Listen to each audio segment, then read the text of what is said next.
Light weight బంగారు diamond ఆభరణాలు, వందల రకాల డిజైన్స్ ఏవైనా ధర మాత్రం ఒక్కటే.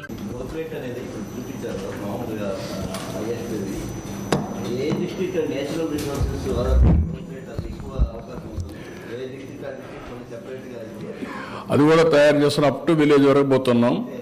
జిల్లా, దెన్ కాన్స్టిట్యున్సీ, మండల్, విలేజ్, దీని వరకు వెళ్తున్నాం. ఎక్కడైతే పర్ క్యాపిటా జిఎస్టిపి తక్కువ ఉందో, పర్ క్యాపిటా తక్కువ ఉందో దాని మీద శ్రద్ధ పెడుతున్నాం. ఎట్లయితే నేను P4 తీసుకొచ్చానో సేమ్ థింగ్ బ్యాక్వర్డ్ ఏరియాస్ కొన్ని నేచురల్గా ఉన్నాయి. విశాఖపట్నం ఎక్కువ తలసరి ఆదాయం వస్తుంది, గ్రోత్ కూడా ఉంటుంది. Number 1. Tirupati is one more district, it is emerging as a giant in ఫ్యూచర్లో. Tirupati because Krishnapatnam port, airport and industrialisation, city ఇవన్నీ వల్ల అది కూడా ఎమర్జ్ అవుతుంది. రాయలసీమ కూడా రాబోయే రోజుల్లో Rayalaseema will emerge. Horticulture 21% grow అయ్యి అగ్రికల్చర్ 2-3% గ్రో అయ్యింది అనుకోండి. Konaseema will have a disadvantage compared to Anantapur or Hindupur or Kadapa. That scenario we are going to face it. అప్పుడు ఇక్కడ ఏం చేయాలి కూడా ఆలోచించుకోవాలి. నిన్నటి వరకు రాయలసీమలో మాకు బ్యాక్వర్డ్ అని చెప్పి మాట్లాడి, ఇప్పుడు రాబోయే రోజుల్లో, ఇప్పుడు ఉదాహరణకు మీరు చూస్తే మొన్నటి వరకు west Godavari delta was very rich,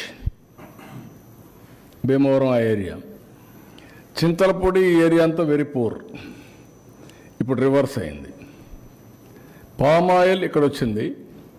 palm oil 1,50,000, 2 లక్షల ఆదాయం వస్తుంది. Can you imagine?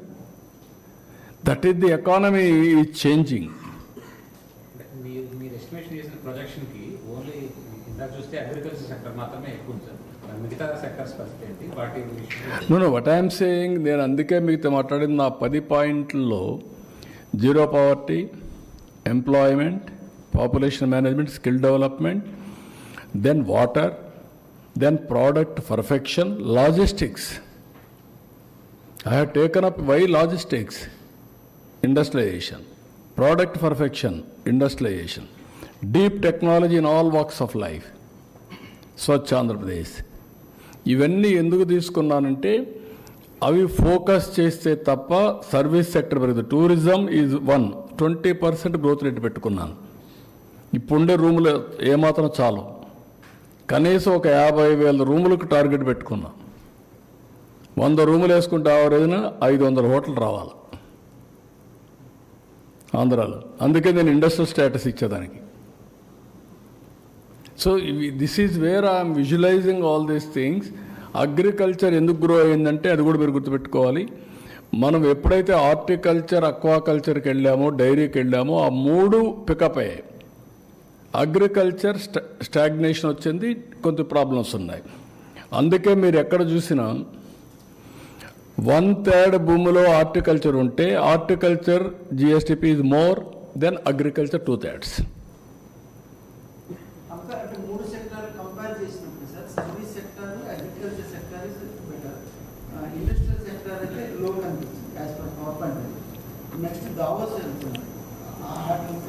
నో, మనం ఏంటంటే ఇక్కడ మనకు వచ్చినట్టు అన్ని చేయడం. అందుకనే గ్రీన్ హైడ్రోజన్ కింద 10 లక్షల కోట్లు స్టార్ట్ చేస్తున్నాం. రెండోది ఇండస్ట్రియలైజేషన్ కింద ఇక్కడే మనం చూస్తే పెట్రోలియం రిఫైనరీకి మనం వెళ్తున్నాం. మిత్తల్ ప్రాజెక్టు 1 లక్ష కోట్ల రూపాయలతో minimum government of India accept చేసింది. మనం అడిగింది 12 నుంచి 14 million metric tons iron ore అడిగాం ఎన్ఎండిసి నుంచి. వాళ్ళు మా దగ్గర లేదని 7 నుంచి 9కి ఇస్తామంటున్నారు. ఇప్పుడు కనీసం 80 మటు కూడా ఇవ్వలేమంటున్నారు. 7 to 9 ఇస్తామంటున్నారు. అగ్రిమెంట్ చేయమంటున్నాం. అగ్రిమెంట్ చేసి వర్క్ స్టార్ట్ చేస్తారు. అక్కడ 1 లక్ష కోట్ల మినిమం పెట్టుబడులు వస్తాయి.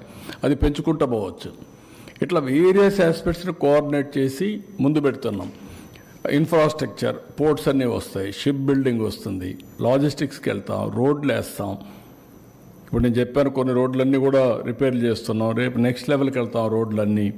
గవర్నమెంట్ ఆఫ్ ఇండియాది ఇప్పుడు మీరు చూస్తే 50,000 కోట్ల రూపాయలు నేషనల్ హైవేలో ఖర్చు పెడుతున్నాం. 3 ఏళ్ళు పూర్తవుతాయి. దానిపైన 70,000 కోట్ల రూపాయలు రైల్వేస్లో ఖర్చు పెడుతున్నాం. మన రోడ్ల మీద అన్ని ఖర్చు పెడుతున్నాం. విలేజ్ ఇన్ఫ్రాస్ట్రక్చర్ కాన్సన్ట్రేట్ చేస్తాం. ఎవరి ఇంటిపైన సూర్యగర్లో పవర్ జనరేట్ చేస్తాం. వాళ్ళు వాడుకుంటారు, మిగిలింది గవర్నమెంట్కి ఇస్తారు, మళ్ళీ కావాలంటే తీసుకుంటారు. వేరియస్ స్కీమ్స్ అన్నీ కూడా పెట్టి how to take forward we are doing our best. Suman టీవీలో మీ పర్సనల్ అండ్ బిజినెస్ ప్రమోషన్స్ కోసం కింది నెంబర్కి కాంటాక్ట్ చేయండి.